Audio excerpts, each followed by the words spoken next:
Saudações em Cristo, queridos e amados irmãos e ouvintes. É um prazer muito grande poder estar convosco em mais uma rica oportunidade. Queridos e amados irmãos, constitui-se sempre um grande privilégio todas as vezes que nós podemos falar convosco através do nosso canal A Bíblia em Foco. Canal este que tem um compromisso e está comprometido com a palavra da verdade, com a palavra de Deus, com a mensagem poderosa e o estudo da palavra de Deus. Queridos e amados irmãos, quero agradecer a Deus pela vida de todos vocês que contribuíram financeiramente com o ministério do pastor Levi Longaray e com o canal Bíblia em Foco. Vocês que têm contribuído, que Deus levante mais pessoas, é um número ainda muito insignificante, mas graças a Deus pelas pessoas que têm ajudado o canal Bíblia em Foco, que têm ajudado o nosso ministério, pois certo que Deus tem projetos através do canal Bíblia em Foco e também vai contribuir redundando em bênção para a vida de muitas pessoas que precisam ouvir esta palavra poderosa. Minha gratidão a Deus pela sua vida. Continue contribuindo, ajudando, não só financeiramente. Financeiramente é muito bem-vindo, pois temos necessidades, mas também necessitamos das vossas orações, do vosso apoio, dos likes, dos comentários, porque uma comunidade ativa, quando ela está exercendo os comentários, isto faz com que o canal tenha relevância e com que os vídeos do canal sejam jogados para cima na plataforma.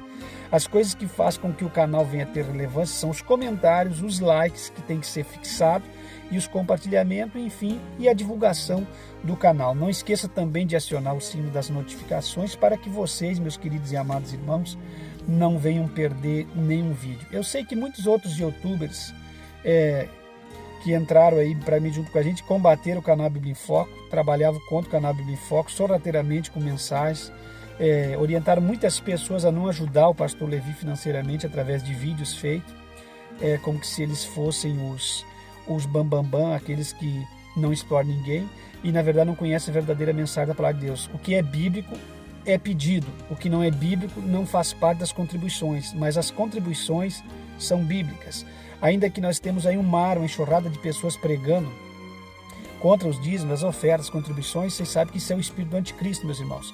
Porque uma vez que não há as contribuições, não há como a gente ter sustento para ir avante no evangelho. Então, não contribuindo com isso, você está contribuindo com o reino do diabo, porque uma vez que nós não contribuímos financeiramente para o reino de Deus avançar, porque Deus não precisa de dinheiro, mas a manutenção de homens sérios de Deus na terra para fazer a obra, há necessidade. Você sabe disso de antemão. Então, quando você fecha as mãos, automaticamente você está contribuindo, automaticamente, sem querer e sem maldade, com o reino das trevas, porque você impede da obra avançar.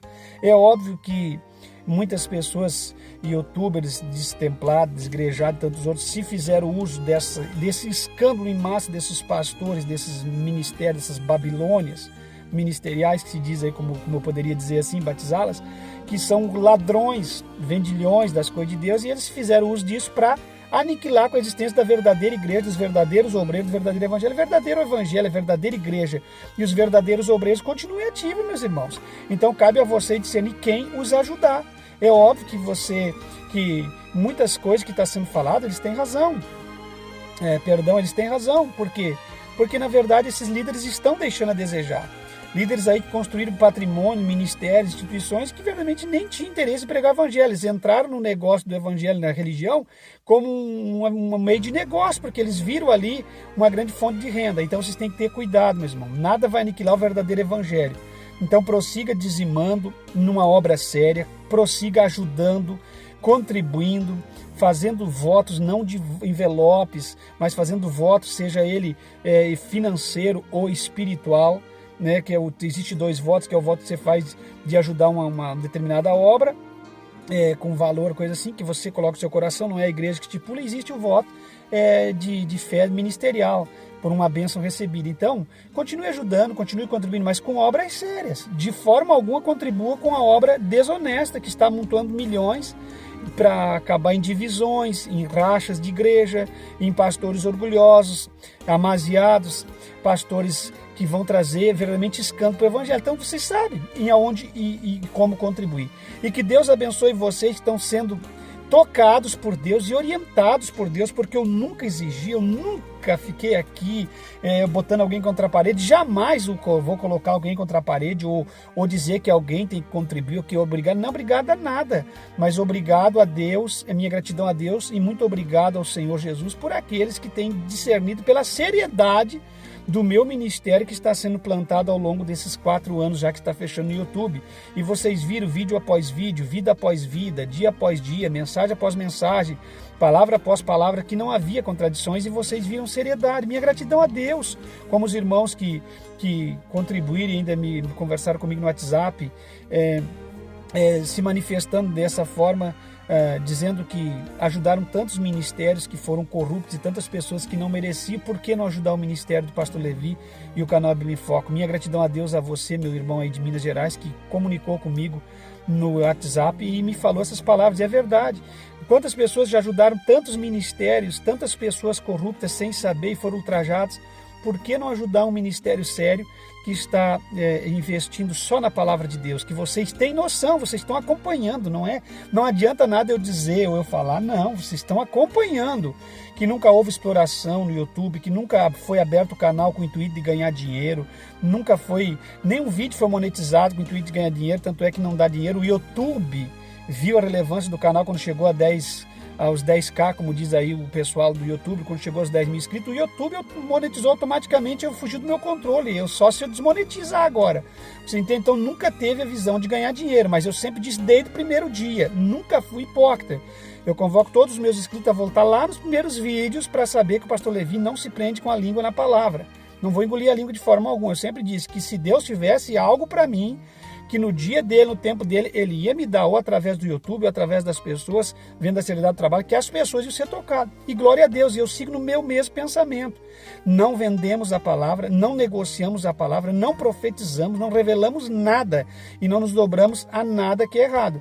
Agora, as pessoas que verem a seriedade do canal do trabalho, que estão sendo despertados para ajudar, eles vão ser muito mais, não vai ser 1 nem 2, vai ter muitas pessoas porque estão vendo a seriedade do trabalho no meio da plataforma, porque os irmãos não são bobos, os irmãos são inteligentes, e os irmãos estão visitando vários canais e os irmãos estão vendo as tretas, um tretando, um dizendo que não pode ajudar fulano de tal, que não pode ajudar pastor, outro dizendo que o camarada tem que vender picolé na rua, e o outro dizendo que tem que ajudar e que tem que dar porque Deus é um Deus próspero, e os irmãos estão vendo que nem uma coisa nem outra é honesta.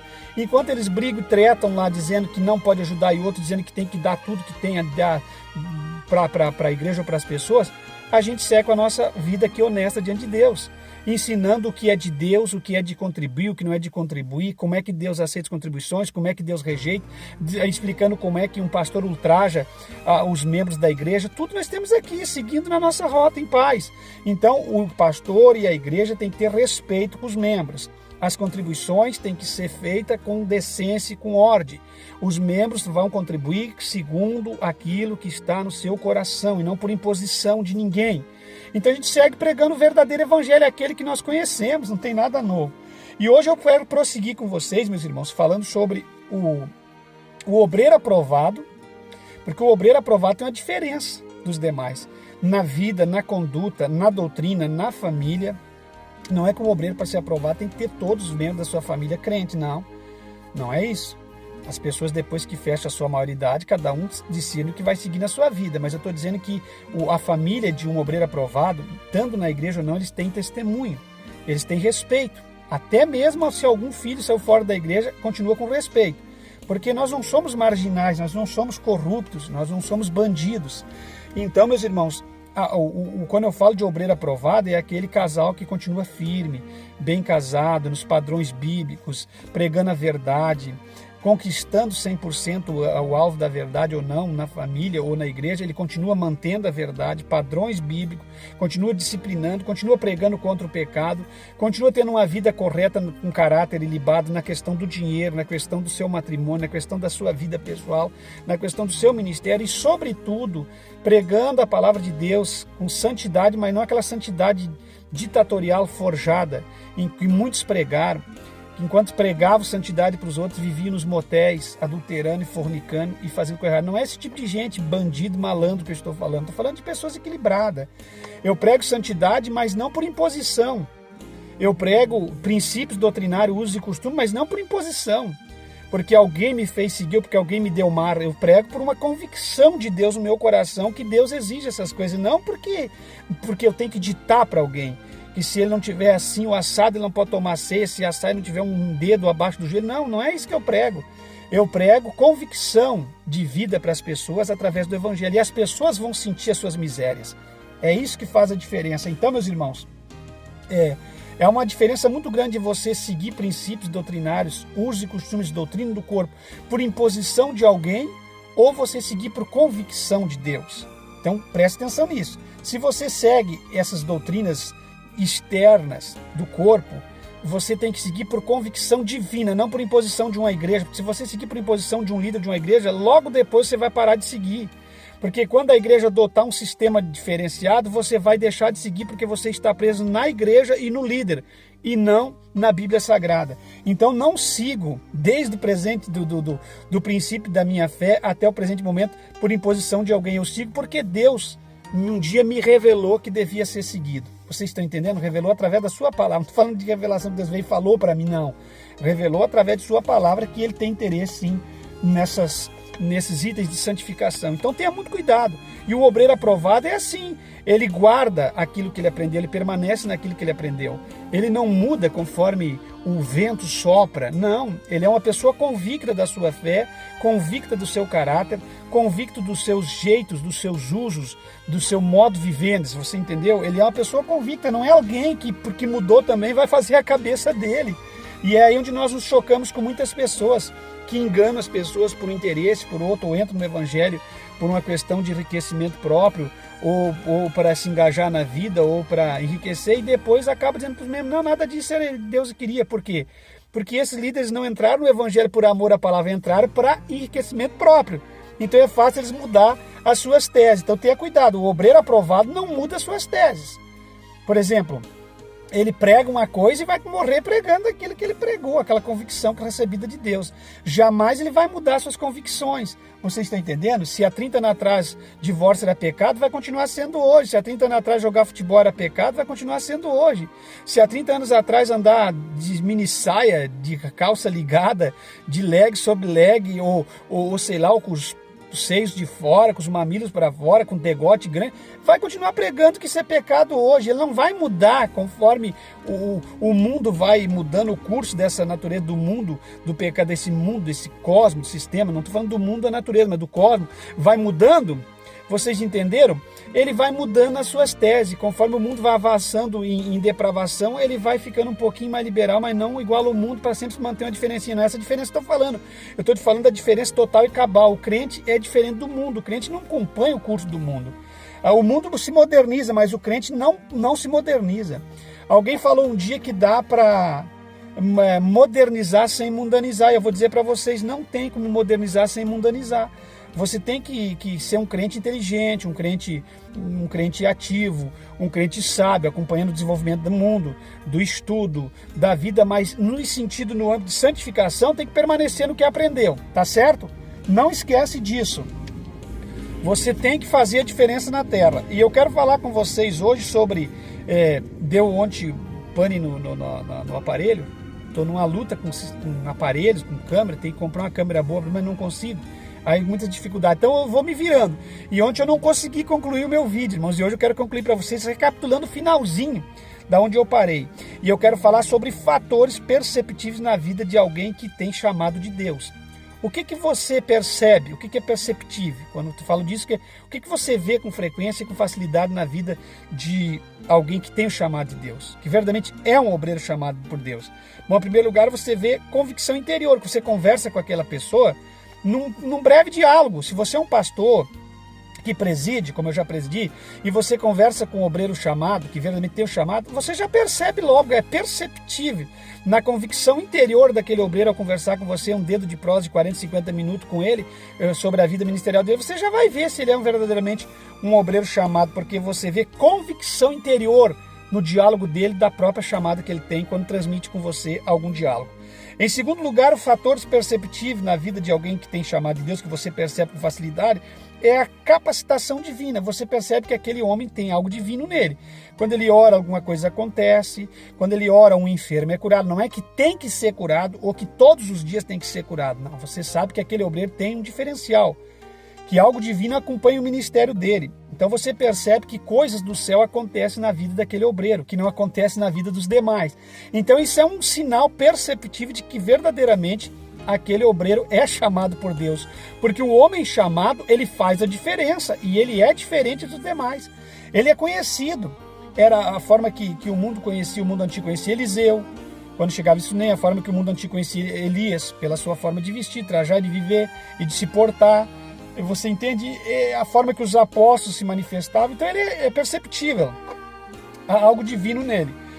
Outro fator perceptível que se percebe que alguém tem o chamado de Deus é as circunstâncias favoráveis ou contrárias, mas que logo vão se adequando. Seja ele esteja numa circunstância favorável ou não, ou contrária, ele vai se adequando e você vai percebendo que aquele homem verdadeiramente tem um chamado de Deus. Então é perceptível na vida dele, independente das circunstâncias ser favoráveis ou contrárias, você percebe que ele tem se desenvolvido no meio daquela circunstância como um verdadeiro homem de Deus. Outro fator perceptível de você perceber, ver que verdadeiramente alguém é chamado por Deus, aí na sua igreja, no seu lugar, no seu convívio, vocês são enganados se vocês quiserem. Vocês têm que perceber tudo no homem de Deus, não é um item. O homem de Deus é diferente em tudo. Vida diária, vida familiar, vida sentimental, vida espiritual, forma de conversar, combatente ao pecado. Uma coisa que eu vou gravar um vídeo essa semana, que eu falei com a minha esposa, não pode faltar, sobre o verdadeiro pastor. O que é um pastor para você? O pastor, ele tem que ter uma marca do pastorado na sua vida, ele tem que ter a marca do chamado, e a marca do chamado faz ele ter convicções daquilo que ele é e daquilo que ele recebeu e daquilo que ele significa para Deus e para o povo que ele está guiando. Mas isso é para outro assunto, vamos aqui. Então, fatores perceptíveis na vida de alguém que tem o chamado de Deus, também a provisão para a realização da obra. Se ele é um homem chamado, Deus sempre vai prover algo para ele. Por exemplo, eu estou com 30 anos de ministério, vou usar meu exemplo aqui nesse momento para falar para vocês. Se fosse pelo homem, eu estava morto há muito tempo. Se fosse por mim mesmo, eu até estaria morto. Mas Deus sempre amou tanto a minha vida e o meu chamado, que Ele sempre proveu uma circunstância, um meio. Quando já tentaram me derrubar, me destruir, acho que umas 5, 6 vezes, e 3 vezes foi com um ato de morte mesmo, não tinha nem como se levantar. Eu não sei como da cinza eu ressurgi.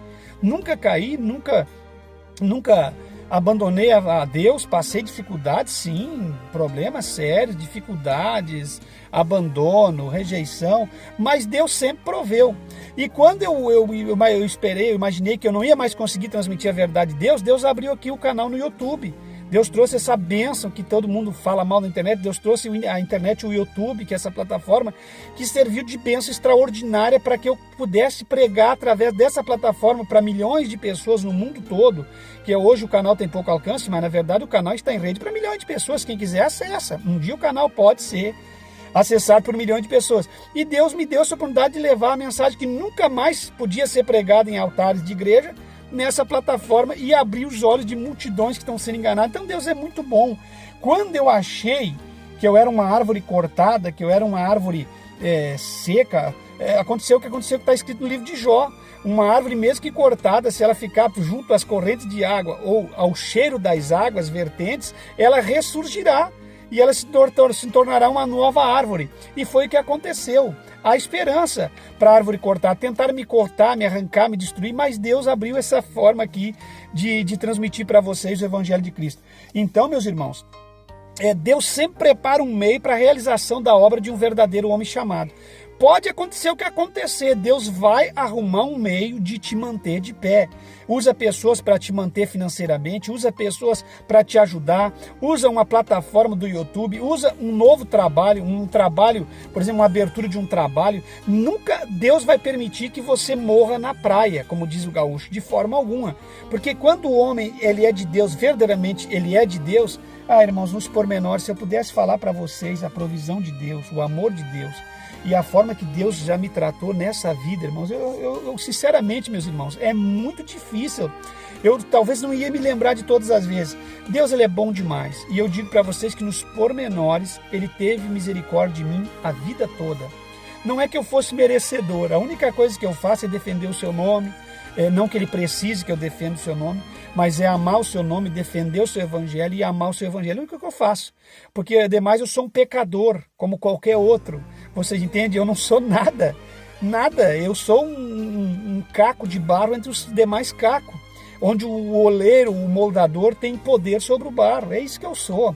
Mas a diferença que tem em mim é que eu sempre amei o que recebi e guardei e preservei como Nabote a vinha. Vocês estão entendendo? Eu não vendi a vinha, eu não negociei aquilo que Deus me deu por valores nenhum, porque eu sabia que era uma propriedade muito espetacular, que tinha um valor muito grande, não deve ser negociada nem vendida, porque é algo que foi recebido dos pais, foi recebido de família, é uma herança. Então você não deve negociar nem vender a herança de forma alguma. E acho que é isso que fez a diferença no coração do meu eterno e amado Senhor, que Ele teve misericórdia de mim várias vezes. E tudo que eu vivi, presenciei no meio de homens corruptos, safados, corruptores, bandidos, negociadores, vendilhões da doutrina, pessoas que me magoavam, me entristeciam, destruindo com a sã doutrina nas igrejas por onde eu passei, é que hoje me fizeram forte para poder falar para vocês tudo que eu tenho falado e para dizer para vocês que o que Deus espera de uma igreja, de um líder, não é o que está acontecendo hoje. Eu vos aprovo, eu vos afirmo em nome de Jesus e tenho certeza que tem a aprovação de Deus. Deus, se os profetas Jeremias, profetas Isaías, os apóstolos vivessem hoje no meio dessa igreja, eles iam meter o laço nessas igrejas, porque Deus não aprova o que está acontecendo no meio desse evangelho. Porque Deus chamou nós para ser combatentes do verdadeiro evangelho, combater o pecado.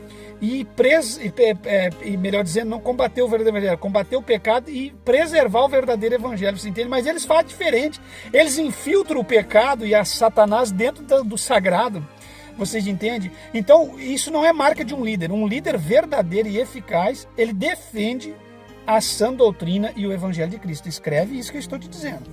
Se ele não tiver essa característica, ele não é líder verdadeiro, ele é um intruso no meio dos líderes de Deus, no meio do evangelho de Cristo. Porque um líder verdadeiro, ele tem repulsa ao pecado, ele tem nojo, ele sente náuseas.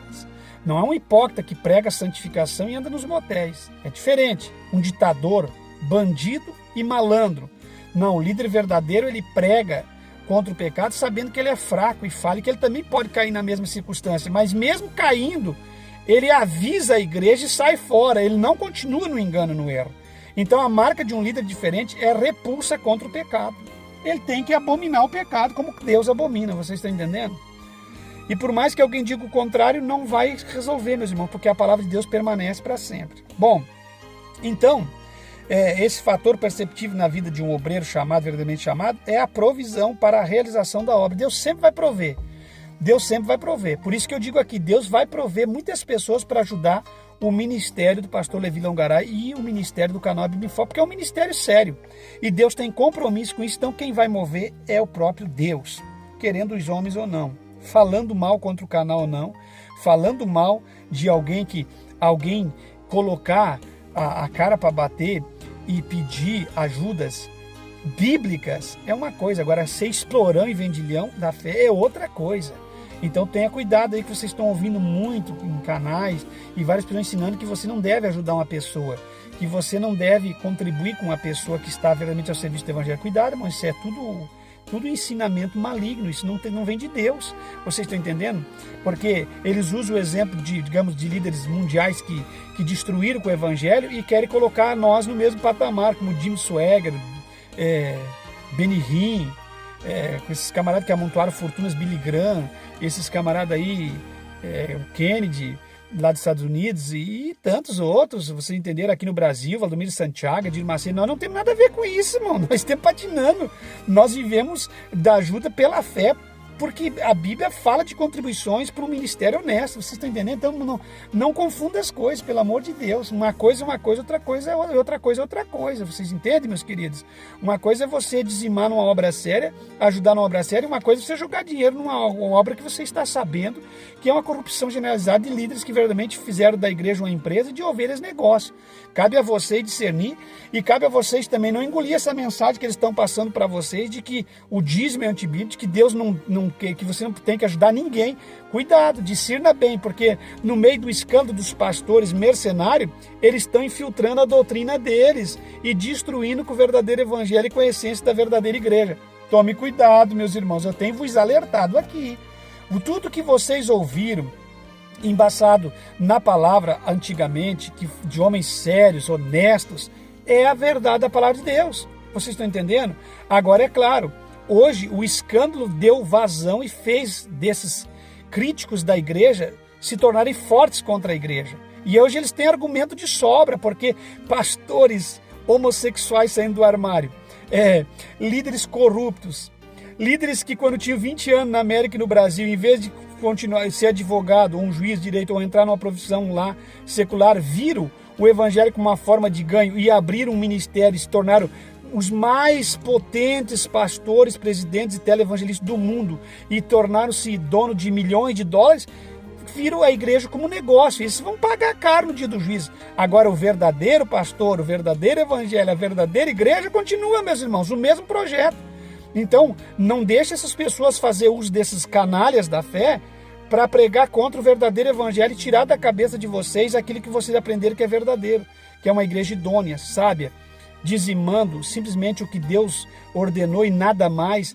Claro que hoje em dia eles enganam, eles vendem semente, eles vendem a cruz, eles vendem o leite dos seios da Virgem Maria, eles vendem tudo como a Igreja Católica fazia em 1500, quando Lutero condenou todas essas coisas, ossada de apóstolo, tudo isso. Mas isso é tudo fruto de uma igreja corrupta. A verdadeira igreja de Cristo viveu das contribuições bíblicas. Os apóstolos, Paulo, aos Filipos, agradeceu as contribuições, agradeceu. A igreja sempre teve. O apóstolo São Pedro julgou Ananias e Safira por...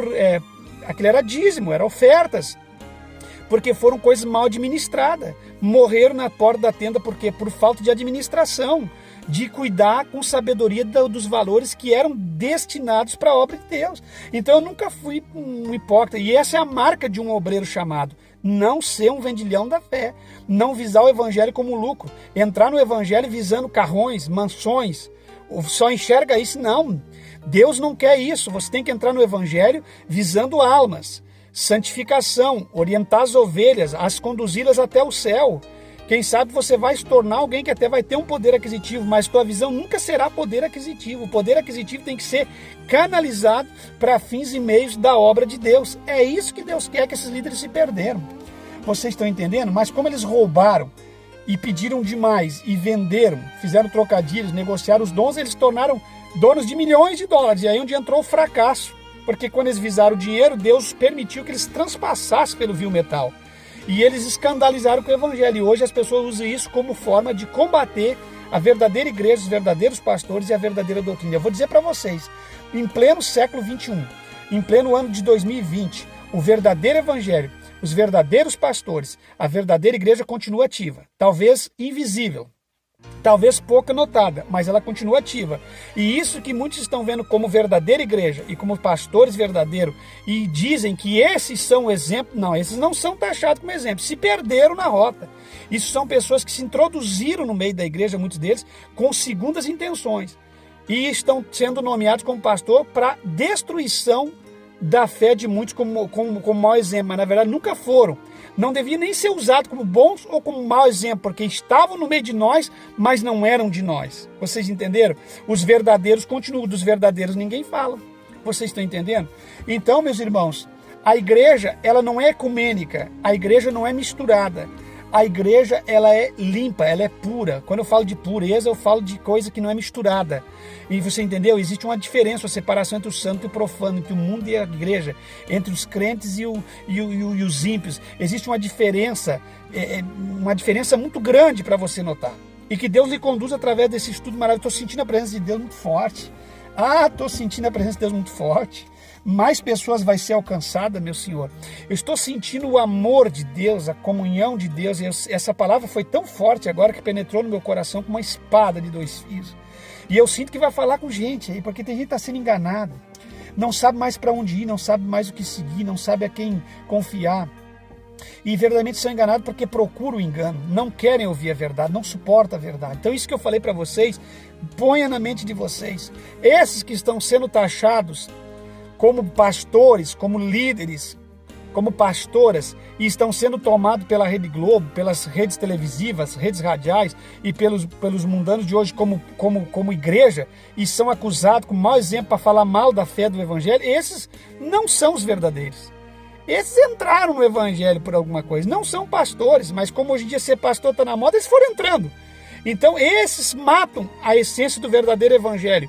E as pessoas do mundo que não conhecem o Evangelho são enganados, porque quando as pessoas dizem, esse pastor se matou, esse pastor pegou e abandonou a esposa e está com outra, terceira, quarta, esse pastor subiu na cama do próprio pai, dormiu com a própria madrasta, isso não é pastores, são mercenários.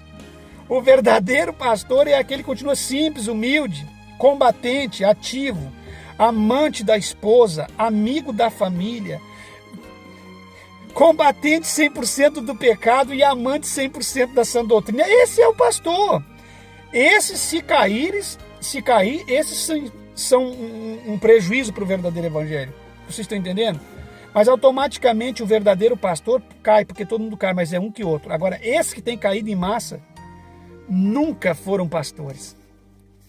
Eles venderam livros, se tornaram escritores, se tornaram tudo que você imaginar, empresários, se tornaram mestres nas artes da economia, menos pastor. O pastor fede a ovelha, o pastor anda no meio de ovelha, o pastor é diferente. Vamos à frente. Então Deus sempre prepara um meio de provisão para que o ministério dos pastores verdadeiro, mesmo sendo morto por essa igreja atual. Vocês viram que o que está acontecendo? O pastor, ele quer ser a maior igreja. As maiores igrejas tiram os outros de frente, eles derrubam, eles matam para eles manter o poder e deter o poder. Essa é a verdade. Igrejas grandes, pentecostais, tradicionais, quando abrem uma igreja nova, cheia de santidade, que vai fazer diferença, eles tentam matar, destruir, combater, porque eles têm medo do verdadeiro evangelho, porque um dia eles viveram ou nunca viveram e sabem que o verdadeiro evangelho tem poder sobre as coisas que não são verdadeiras. Meus queridos, fatores perceptíveis na vida de alguém que tem chamado de Deus é confirmação divina na obra executada. Quando ele executa uma obra, tem a confirmação divina. Quando ele abre alguma coisa, Deus dá confirmação. Quando ele faz um trabalho, quando ele prega uma mensagem, quando ele faz uma cruzada, uma coisa assim na igreja, um culto, uma coisa, algo da parte de Deus, Deus sempre cura alguém, Deus sempre restaura alguém, Deus sempre levanta alguém, mas não é que isso tem que ser de praxe, de virar moda. Eu estou dizendo que sempre tem uma confirmação divina. Quando ele prega, alguém sente a transformação, alguém é mudado, isso tudo é uma confirmação divina no ministério de quem verdadeiramente tem o chamado de Deus. Isso é perceptível, as pessoas percebem que ele é um chamado até quando ele prega. Vamos lá. Quando Deus chama alguém para a sua obra, em primeiro lugar, proporciona-lhe os meios para que haja convicção do chamamento.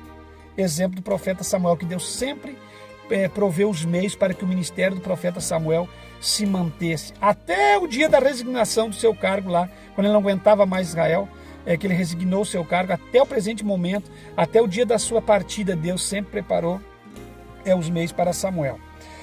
Muitas vezes começa a capacitar a pessoa antes mesmo do chamado. Exemplo de Moisés, como eu tenho falado para vocês, que Moisés nem sonhava em ser um obreiro chamado, Deus já estava capacitando. Os primeiros 40 anos que ele viveu no Egito, ali quando Joquebede e o Arão e a Miriam e o Arão, o pai de Moisés, jogaram ele no rio, ali Deus já estava provendo algo para Moisés, tirou do Nilo, foi para a casa de Faraó, aprendeu a letra do hierárquico egípcio, hierárquico antigo, foi instruído na letra egípcia, um camarada cheio de sabedoria, e ficou por 40 anos ali aprendendo a vida secular. Depois foi para o deserto mais 40 e aprendeu tudo. Quando ele foi chamado, ele já estava sendo preparado mesmo antes do seu chamamento, porque Deus já conhecia a vida de Moisés e o chamou para essa grande obra, tá certo?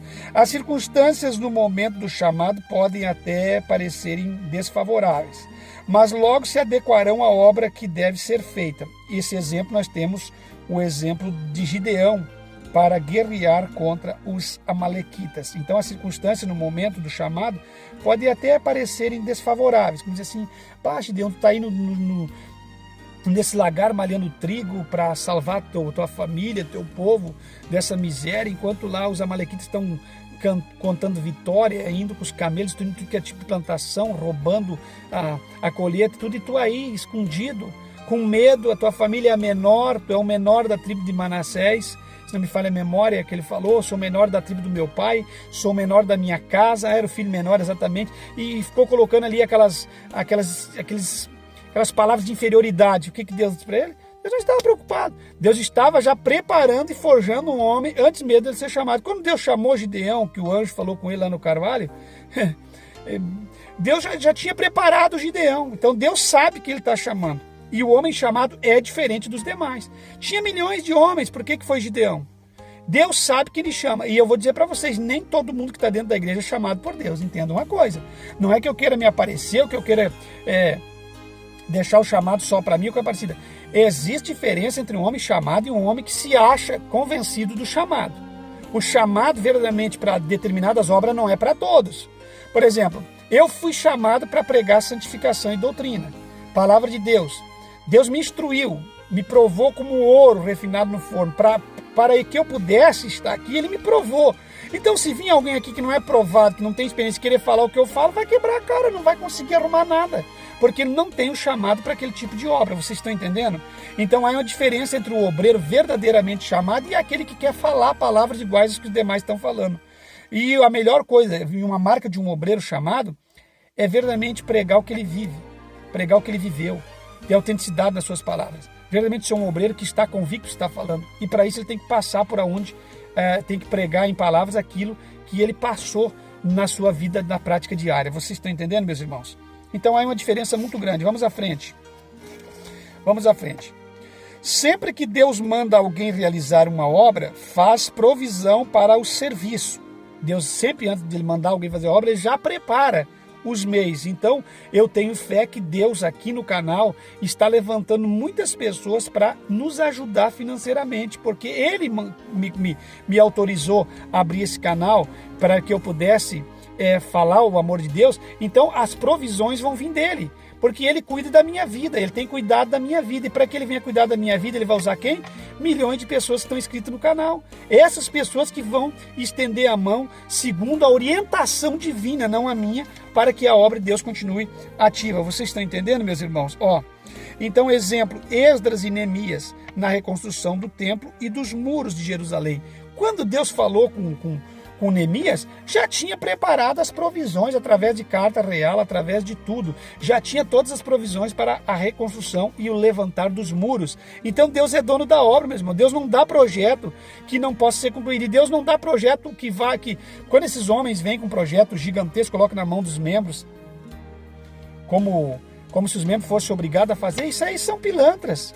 Porque Deus não coloca nada além daquilo que está estabelecido. Aquilo que vai trazer cargas elevadas para as pessoas. Vocês entendem, meus irmãos? Então Deus, ele é fiel. Deus, ele é um Deus sábio. Ele é um Deus bendito, que ele sabe o que ele está fazendo. Vamos lá. O homem chamado por Deus terá sempre a confirmação divina quanto à obra realizada em Deus. Exemplo, os frutos do ministério de Paulo. Então Paulo era um homem chamado por Deus que sempre tinha a confirmação divina quanto à obra realizada em Deus. Quando ele realizava uma obra, ele tinha a confirmação daquela obra, que aquela obra estava sendo realizada em Deus. Por isso é o sucesso do ministério do apóstolo Paulo. Vamos a mais um ponto para esse vídeo não ficar longo, temos mais 2 pontos. Atitudes reprováveis por Deus quando chama alguém para a obra. Bom, primeira coisa, incredulidade. Um obreiro chamado não pode ser incrédulo, não pode ser um Tomé, porque o Tomé quer ver tudo para ele crer, ele tem que ver. Tem que ver tudo para depois crer. O obreiro chamado tem que crer no poder de Deus sobrenatural para a execução das coisas. Agora, não é sonhar. Sonhar sim, mas não é delírio. Não estou falando de delírio. Sonhe, mas sonhe com os pés no chão, porque delírio nunca vai ser realizado na vida ministerial de obreiro nenhum. Então sonhe, mas não delire. É incredulidade. Se alguém não pode crer em Deus, não poderá depender dele. Como eu posso depender de Deus se eu não creio em Deus?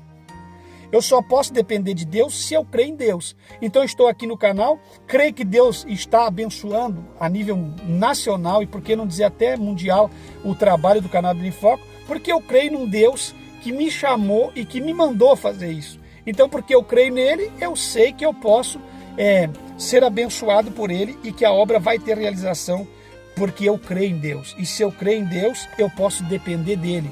porque eu sei que Ele é um Deus que não falha. Vocês estão entendendo? Então, atitudes reprováveis por Deus quando chama alguém para a sua obra. Covardia. A covardia não se adequa a alguém que está prestes a entrar na maior de todas as batalhas. Juízes 7:3. Vocês sabem que está escrito em Juízes 7:3, né? Eu vou ler para vocês, mas não precisava ler, não carecia de ler. Vamos ler Juízes 7:3 aqui para os irmãos. Juízes 7:3. E disse o Senhor a Gideão: muito é o povo que está contigo, para eu dar os midianitas em sua mão, a fim de que Israel se não glorie contra mim, dizendo: a minha mão me livrou. Agora, pois, apregou aos ouvidos do povo, dizendo: quem for covarde e medroso, que volte e vá-se apressadamente das montanhas de Gileade. Então voltaram do povo 22.000 e 10.000 ficaram. Então nós tínhamos 32.000 homens, 22.000 homens eram covardes e medrosos, e 10.000 homens eram poderosos na obra de Deus. Então você vê que ainda houve mais uma seleção, e acabou Gideão lutando só com 300. Então você vê que no meio de 32.000 homens se encontra 300. Então é o que eu acabei de dizer antes para vocês: nem todo homem que pensa que é chamado foi chamado. O chamado é algo específico e poderoso na vida de um homem de Deus. E quando ele é chamado, ele pega cântaro, tocha e rebenta a cabeça do inimigo. Vocês estão entendendo? Porque Deus tem compromisso com ele. Agora vai alguém medroso, covarde, que não tem chamado para a obra, não vai aguentar mesmo, vai desistir. O próprio evangelho da cruz, a salvação não é para covarde. O próprio membro que vai ficar sentado no banco da igreja dando glória a Deus não pode ser covarde. Porque a salvação não é algo para covarde, medroso. O evangelho é para os corajosos. A renúncia, a entrega, a rendição. Aí você tem que mudar de vida. E quem não tem coragem, com covarde, o medroso, vai desistir. Quando ele pensa assim: e meus amigos, e a minha família, e a minha namorada. Tem gente que perdeu o namorado, perdeu muito. Perder a vida para ganhar a vida. Vocês estão entendendo? Então até a própria salvação é para os corajosos. Atitudes reprováveis por Deus quando chama alguém para a sua obra. Rebeldia. Essa é a segunda. Primeiro, covardia. Segundo, rebeldia. A rebeldia torna o homem incapaz de ser dirigido por Deus. Se você é um rebelde, você vai ser incapaz de ser dirigido por Deus. Você não vai aceitar a humildade de Deus na sua vida. Você não vai aceitar ser guiado por Deus. Você lembra de Saul? Saul rejeitou as ordenanças de Samuel. Quando Samuel disse: vai lá, destrói tudo. Homens, crianças. Era a ordenança daquela época, não é o caso de hoje. Destrói as ovelhas, não deixa nada, não poupa uma alma vivente. O Saul foi lá, poupou as ovelhas, poupou as vacas e poupou o Agag, trouxe o rei Agag vivo. Você entendeu? Quando Samuel chegou na tenda, o que Samuel disse? Acabou para ti, Saul. Cerrou. Aqui está assinada a tua sentença. Vocês estão entendendo? Aqui está assinado por causa da sua rebeldia.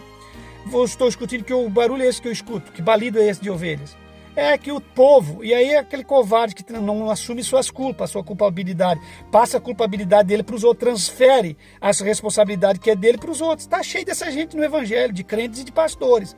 Assuma o que você fez e não transfira as suas culpas para os outros. Mas é que a minha esposa, é que tem gente que quer contar a história que ela está casada de novo, porque é a mulher. Não, às vezes não era mulher, é você mesmo. Tantas coisas, não estou usando a questão do divórcio, mas é tudo. Assuma as suas misérias, assuma as suas responsabilidades e não transfira para os outros como Saul, rejeitado por Deus, está transferindo. Ele disse: o povo perdoou do melhor para oferecer em sacrifício a teu Deus. O que Samuel disse? Meu Deus não está muito através de oração e de jejum de rebelde. Então não é para jejuar mais. Mas tem gente que acha que compra Deus com jejum e oração. Oração é simplesmente um dever. Jejum é simplesmente algo para você queimar a carne. Você entendeu? Não adianta você ser um rebelde, jejuar e orar e ler Bíblia de noite. Você tem que ler Bíblia, você tem que jejuar moderadamente, senão você vai ficar louco e doente. Você tem que orar moderadamente, mas você tem que ser submisso. O primeiro item de um cristão não é orar, jejuar e ler Bíblia, é ser submisso e obediente. As outras coisas vêm depois. Tem gente achando porque é de oração. Eu sou de oração. Vou falar, meu Deus. Eu sou de jejum. Eu sou de leitura. Não vai fugir do canal. Se quiser fugir, dá uma linha na pipa, problema seu. Mas eu vou falar, porque tem gente que acha que compra Deus com oração, com jejum e com leitura. Pode amanhecer lendo, pode jejuar todo dia, passar fome em vão. Você pode orar de noite, mas se você é um rebelde, Deus não te aceita. Deus não aceita a tua oração. Essa é a Bíblia que eu tenho que pregar para você. Quer dizer, então, pastor Levi, o senhor está dizendo para mim não orar, não jejuar, não ler Bíblia. Peraí, você não entende a palavra. Não é isso que eu estou dizendo. Eu estou dizendo que, em primeiro lugar, submissão. Cristo venceu o diabo na palavra porque Cristo, em primeiro lugar, era submisso. Se ele não fosse submisso, não adiantava ele lançar a Bíblia toda no diabo e não adiantava ele orar ou jejuar, consagrar 40 dias no deserto. Nada disso. Em primeiro lugar, submissão. Ninguém compra o coração de Deus porque está fazendo penitência, porque a oração é um comprometimento com Deus, jejum é para queimar a carne, é uma forma de abatimento da carne, do físico, e a leitura é para conhecimento. Então ninguém vai comprar Deus com isso. Isso aí simplesmente são fatores que são preponderantes na vida de um cristão, mas em primeiro lugar seja obediente. Se você quer derrotar tudo que está contra você de ruim e fazer as pessoas reconhecer Deus na sua vida, seja submisso e obediente. Acabou. Se você for obediente na empresa, você vai crescer. Se você for obediente no seu casamento vai prosperar. Se você for obediente aos pais, Deus vai te abençoar. Obediente aos patrões, Deus vai te abençoar. Obediente ao evangelho, Deus vai te abençoar. E pronto! Não tem outro ensinamento. É esse. Vocês estão entendendo, meus irmãos? Então, meus queridos e amados irmãos, a rebeldia não é aceita diante de Deus. E eu vou ler 1 Samuel 13, 26. E eu já sei que está escrito, mas eu quero ver se você sabe. 1 Samuel 13 e 26. 13. Vamos ver o que Deus disse aqui na questão de Saul. 13 e 26. Olha só. 13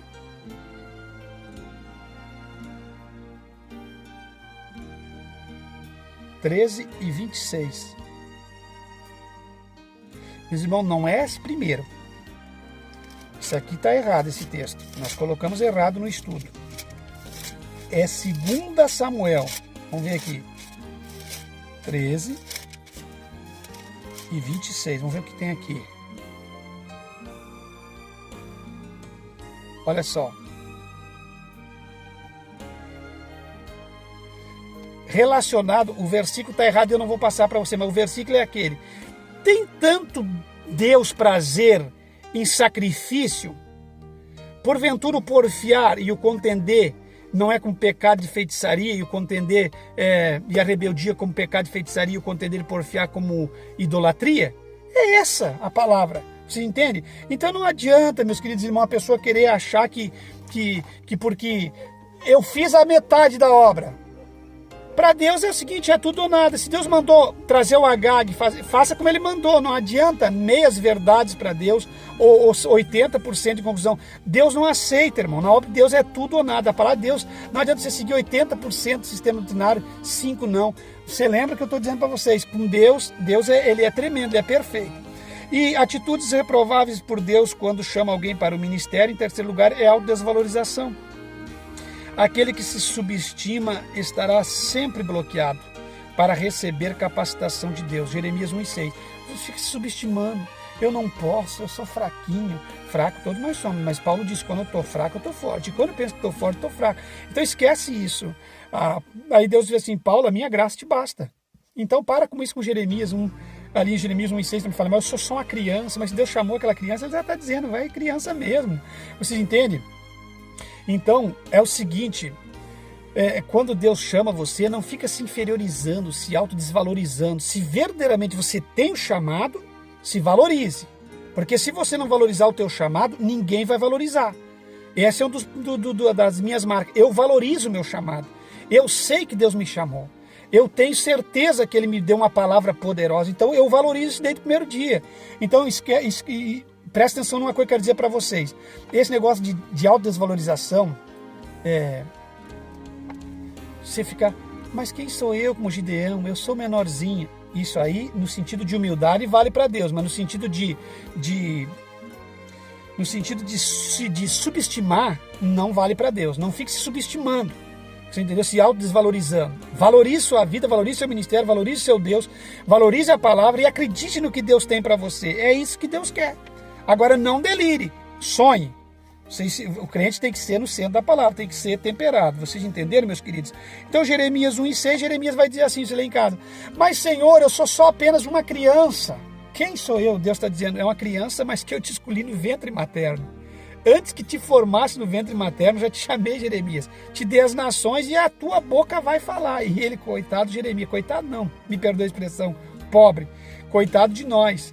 Coitado de Jeremias no sentido de a gente ficar preocupado dele com a cabeça enterrada na lama, dele nas gaiolas presas, nas caixas, nas grades, com o pescoço atolado até a lama. Isso sim que eu quis citar, coitado. Mas coitado de nós que não temos a capacidade dele, que suportou tudo isso por amor a Deus. E não fechava a boca, se mantinha profetizando. Vocês estão entendendo, meus irmãos? Vamos lá. Atitudes como essas foram encontradas em Gideão, Moisés, Jonas, Elias e outros, porém sempre com a reprovação de Deus. Você nunca viu Deus dizendo, coitadinho do meu servo mesmo? Vocês já viram? Quero desfazer com as obras do diabo, com esses falsos ensinamentos. Vocês já viram Deus dizendo, coitadinho do Elias mesmo, está depressivo, como os pregadores pregam? Não. O que Deus disse? Que depressivo, rapaz. Come essa comida, esse pão e bebe essa água e levanta e vai, porque o teu caminho é longo. Vai ver se Deus aceitou. Senhor, eu sou o único entre os 7.000, eu sou mais um. Eu sou o único entre 7.000 que não se dobraram. Só restou eu. Aí Jeremias, o Elias quer dizer, eu sou o único. Deus, se tem mais 7.000. Não é só tu, tem um pequeno número, mas tem mais para lutar contigo. E levanta daí e vai, rapaz. Você entendeu? Deus não aceitou ele se subestimar, ele se autodesvalorizar. Mas mataram todos os teus profetas e só restou eu e busco a minha alma, minha vida para me matar. Temendo a Jezabel. Venceu um exército, venceu, e aí temendo uma mulher. Você entendeu? Não que eu quero desvalorizar as mulheres, mas temendo uma mulher pagã. Se fosse uma mulher de Deus, amém. Ele podia até ouvir a voz dela. Mas uma mulher pagã. O que Deus disse? Não aceitou. Deus não aceitou a desvalorização de Paulo, não aceitou a desvalorização de Elias, de Gideão, nem de Moisés e nem de Jonas, quando Jonas começou a fugir e se esconder. Vocês estão entendendo? Deus não aceita. Então não chegue para Deus com essas conversas. Eu não posso, eu não sei, eu não falo, eu sou duro lá, porque Deus conhece toda a tua vida. Então, diante de Deus, irmão, as nossas desculpas é trapo de imundícia. Vocês estão entendendo? Vamos ao último ponto desse vídeo. O que Deus exige da pessoa chamada? Primeiro, o que Deus exige? Renúncia. O obreiro chamado tem que renunciar à sua vida, seus desejos. Muitas das vezes ele queria comprar algo para a sua família, queria fazer algo para a sua vida, queria comprar um bom carro, às vezes grande. Muitas vezes ele não tem condições, porque ele vai priorizando coisas. Às vezes ele queria andar com uma boa camisa, às vezes ele queria ter um bom tratamento dentário, às vezes não consegue, ele vai remando, porque às vezes tem que dar uma coisa para o filho, tem que dar outra aqui, e às vezes vai ficando para trás as próprias necessidades básicas vai ficando para trás, porque como ele não negocia, como ele não vende, então vai ficando para trás as próprias necessidades básicas, porque infelizmente é assim, meus irmãos. Hoje ajudar alguém sério é muito mais difícil. Entre 100 pessoas, 2 ajudam alguém sério, uma, e as outras vão ajudar lá quem não precisa, os mentirosos, os que ultrajam a doutrina, os falsos mestres, falsos profetas, enganadores, do que ajudar alguém sério. E aí o verdadeiro obreiro às vezes vai deixando as suas prioridades para investir na vida da sua própria família e outras coisas. Vocês estão entendendo? Então, meus irmãos, renúncia, ele renuncia tudo, renuncia a sua vida, seus desejos, renuncia de estar num lugar que ele podia estar aproveitando com a família para estar pregando no altar, ele renuncia uma viagem que ele podia estar fazendo às vezes para estar envolvido com o trabalho da obra. Isso é a vida de obreiro, o verdadeiro obreiro aprovado. Meu Deus do céu, eu não sei se eu tive um final de semana que eu passei com a minha família um dia. Eu vi as pessoas, às vezes, na própria obra, deixando de pregar para ir tirar foto lá na Suíça. Eu não tenho nem foto daquilo lá. Eu tive no país mais rico do mundo, no país mais da economia, a Nova York da Europa, sei lá. Porque Zurique, para mim, é a Nova York, sei lá, é uma das cidades mais avançadas do mundo, considerado. Eu tive todo esse lugar, não tive tempo para nada, porque eu estava dedicado, só focado na obra. Porque eu tinha isso em mente. Muitas pessoas dizem que está errado. Se eu estava errado, amém, mas eu estava focado naquilo que eu estava fazendo. E eu não tive tempo para nada. Eu nunca tirei férias nesses anos, tudo que pastoreei. Então eu vejo que o verdadeiro obreiro é uma renúncia às vezes. É uma coisa muito... exige muito do obreiro, vocês estão entendendo, meus irmãos? Então, em primeiro lugar, o que Deus espera? Renúncia. Para que nada o impeça de atender o chamamento. Marcos 10 e 28. Então, o verdadeiro obreiro, o que Deus espera dele é renúncia. Tem que renunciar tudo para ser obreiro. renunciar a sua vida, seus caprichos, seus desejos, muitas vezes. Meu Deus, às vezes o lugar onde ele queria estar não vai poder estar, vai ter que estar fazendo a obra. Em segundo lugar, Deus espera e exige da pessoa chamada ousadia. E ousadia não é para brigar, para tretar ou para debochar, como esses obreiros debochados em youtubers, em tudo que é lugar no altar da igreja. Ousadia para falar do amor de Deus. Ousado no espírito, como Paulo era. Você não vira o Paulo debochando de ninguém. Você vira o Paulo ousado para combater o diabo e o pecado. Vocês estão entendendo? Isso está em 2 Coríntios 3:12, meus irmãos. 2 Coríntios 3:12. E em terceiro lugar, que Deus exige da pessoa chamada submissão, para que Deus possa lhe confiar tarefas, sabendo que as mesmas serão efetuadas segundo as suas ordens. 1 Samuel 3:10. Lembra que Samuel deu ordens a Saul não obedeceu às ordens. Tem que obedecer, tem que ter submissão. O insubmisso não faz como Deus quer, ele faz como ele acha que tem que ser feito. Vocês estão entendendo? E o obreiro verdadeiramente chamado faz como Deus quer que seja feito. Não muda nada do que Deus não mandou mudar. Então, em primeiro lugar, renúncia, segundo, ousadia, terceiro, submissão, em quarto, humildade. Para que haja sempre a consciência da dependência de Deus. João 3:30. Se você não tem humildade, o que João Batista diz? Que ele cresça, que eu diminua. Então, João Batista tinha consciência que quem tinha que crescer era de Cristo. Ele tinha que diminuir. Então, a humildade, ela faz parte da consciência da dependência de Deus. No momento que você começa a se tornar orgulhoso, você perde a humildade, você se autovaloriza demais, se acha um Deus. E aí você cai por terra. E o que Deus exige da pessoa chamada perseverança ainda? Por que a perseverança? Para que todas as tarefas sejam realizadas integralmente. Números 14:24. Se você não é perseverante, você não vai realizar a tarefa de Deus, você vai desistir no meio do caminho, ou você vai fazer por metade. Então você tem que perseverar. A perseverança é em tudo, é na obra, é no casamento, é na firma, é na vida profissional, é na vida espiritual. A perseverança é na sã doutrina, porque se você não for perseverante, você vai acabar desistindo de tudo, vocês entenderam? Outra coisa que Deus exige da pessoa chamada diligência, para que a obra seja feita com eficiência. O obreiro diligente é diferente. Por isso, meus irmãos, que Deus valoriza muito o ministério do salmista Davi. Davi era um rei que se conduzia com diligência, não era como Saul. Por causa da sua diligência, se manteve sempre segundo, mesmo em meio aos seus pecados, se manteve segundo o coração de Deus, por causa da sua diligência. Outra coisa que Deus exige da pessoa chamada é responsabilidade. Responsabilidade para quê? Para que a pessoa chamada seja confiável. Uma pessoa que não tem responsabilidade com nada não pode ser um obreiro chamado. A pessoa que você dá uma tarefa para ele fazer, ele não cumpre. A pessoa que você coloca ele num lugar para ele estar atuando, ele não atua. Ou então ele fica ali, daqui a pouco ele sai, ele não tem responsabilidade com família, não tem responsabilidade com igreja, não tem responsabilidade com serviço, ele não tem responsabilidade com nada, ele não tem responsabilidade com a sua vida matrimonial, com nada, não serve para Deus. Como que um obreiro que não tem responsabilidade vai ter um chamado de Deus? Ou vai ser verdadeiramente um obreiro chamado? De forma alguma. Não tem responsabilidade com o horário, marca às 10 horas da manhã, chega às 10h20, 10h40, cheio de desculpa, de mentira, né? Então a pessoa não tem responsabilidade, não é? E dentro da responsabilidade fala muito de pontualidade.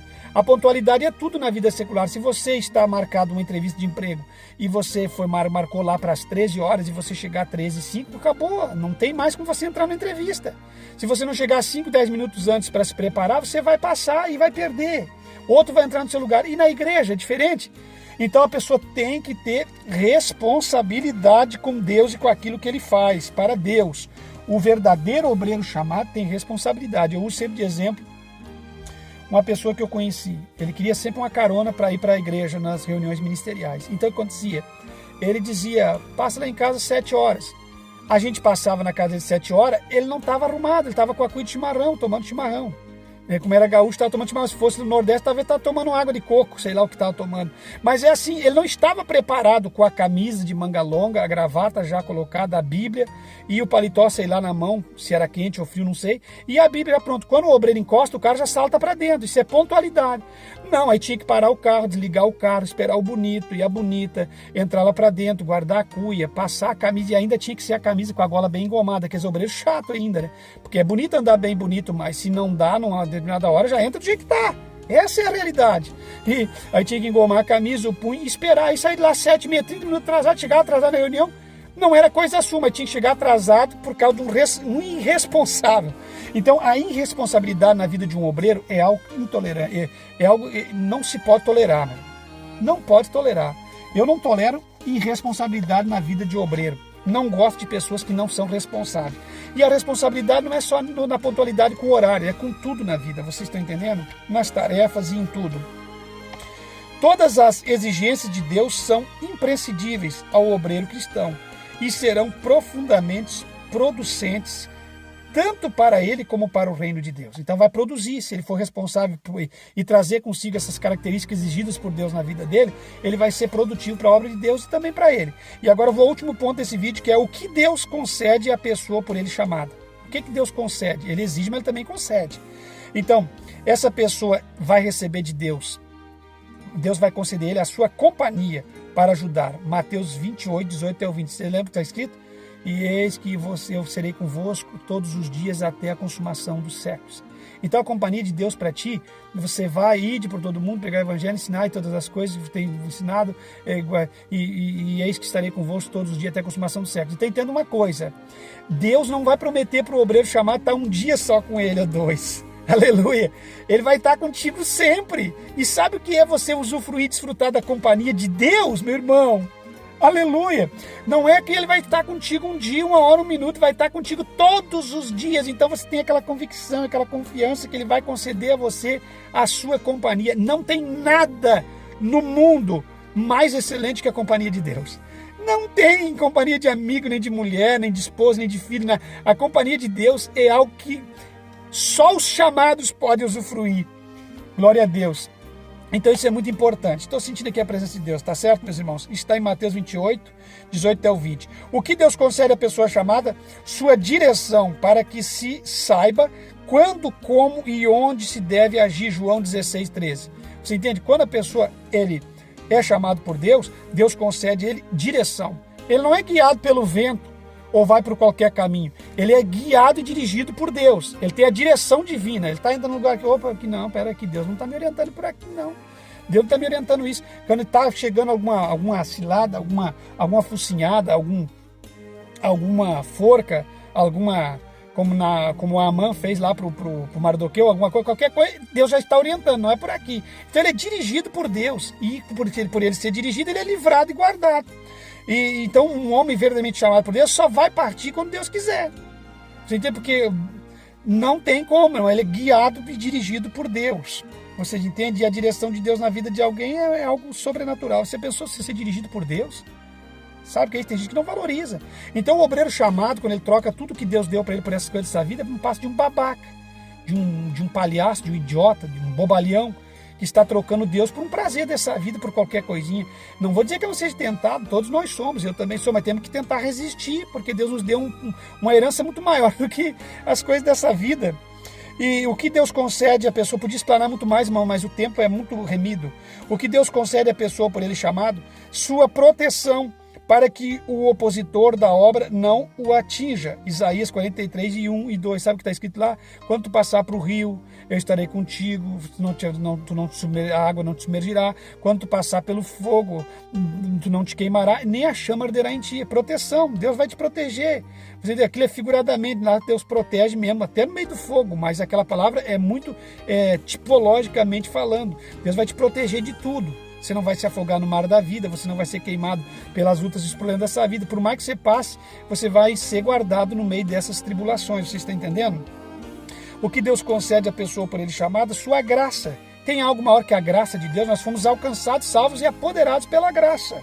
Quando Paulo está forte e fraco, o que Deus diz para ele? Paulo, fica tranquilo, vai continuar andando assim mesmo, porque a minha graça te basta.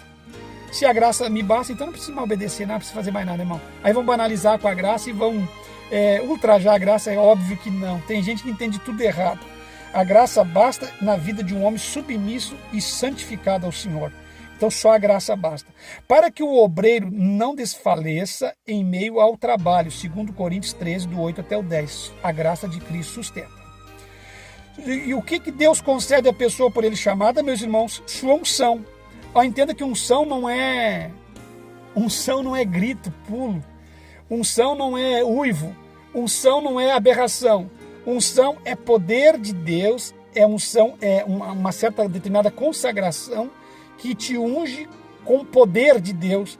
E através dessa unção você faz a diferença. Porque a unção faz a diferença na vida do homem chamado. Agora, cuidado com unção e com invenção.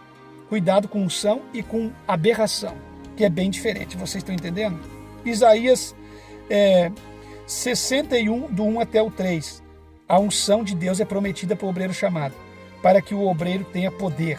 Porque todo obreiro chamado não é poder para fazer... Não estou falando aqui de lâmpada mágica, de feitiçaria, de batucaria. Estou falando poder de Deus na vida. O que é poder? Poder é força nas palavras, é graça para vencer, é Deus junto com Ele. Então, poder de Deus. E Deus concede poder para você operar milagres, sinais. Ele vai fazer. Você não vai fazer nada, mas o poder de Deus que está na sua vida vai agir. Você entendeu? E através dessa unção, porque essa unção faz a diferença.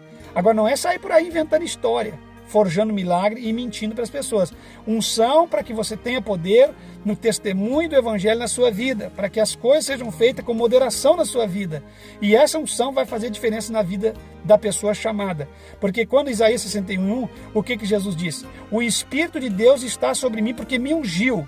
Ungiu para quê? Para sair por aí saltando pirueta, virando cambalhota no ar? Não.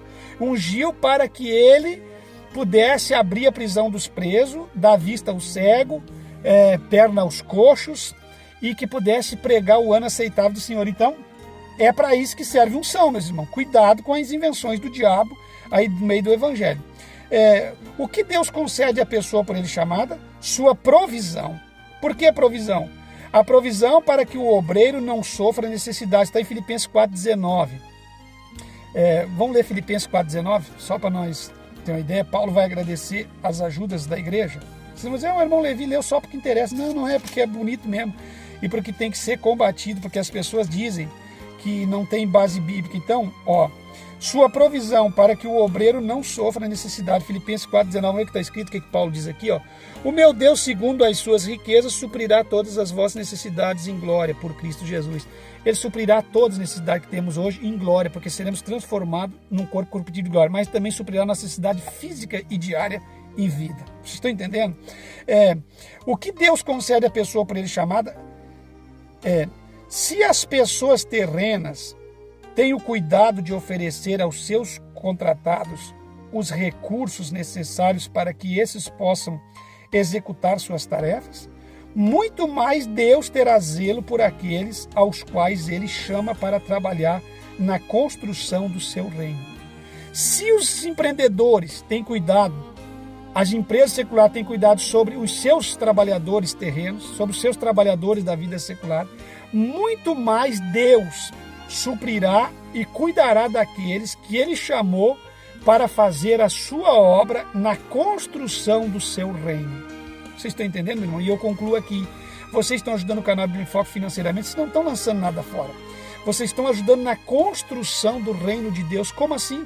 Porque através de cada ajuda que vocês dão, que eu consigo comprar um pé de alface, um pedaço de carne para me comer, qualquer coisa que eu gaste, um sapato que eu comprar para me andar, uma camisa, eu estou indo, eu estou pregando alguma coisa que eu consiga botar uma gasolina no carro para fazer alguma coisa futuramente, ou uma câmera que eu compro para mim melhorar os vídeos do canal Bíblia em Foco, ou um aparelho, qualquer coisa, irmãos. Vocês estão ajudando na construção do reino. Como assim, irmão? Não precisa de Deus, não precisa de metal, de eletroeletrônico, mas através do eletroeletrônico a minha voz vai chegar em muitos lugares.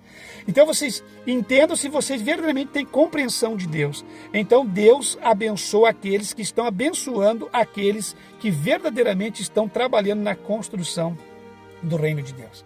Que Deus os abençoe em Cristo. Falou com vocês o pastor Levi Longará em Cristo, irmãos. Em Cristo jamais seremos confundidos e jamais seremos ultrajados ou enganados. Em Cristo seremos justificados. Falou com vocês o pastor Levi Longará e tenha um ótimo domingo, tenha uma ótima semana, que o rosto de Cristo resplandeça sobre vós, Ramanda, Rabagachai, e resplandeça sobre vocês, dê a paz a vocês, alegria a vocês, gozo a vocês, que o Espírito de Deus tome conta dos vossos casamentos, das vossas uniões, que o Espírito de Deus repreenda o espírito do divórcio, da destruição, o espírito da enfermidade, enfermidade, as pragas, setas do diabo, os dardos inflamados e tudo aquilo que está querendo tomar acesso e direção sobre a sua tenda. Que o umbral da sua casa esteja coberto com sangue, que as mãos do Eterno estejam estendidas sobre a sua casa, que o manto de Jeová te cubra e que o sangue dele te blinde e que o nome de Jesus seja glorificado na sua vida. Até o próximo vídeo, querendo Deus.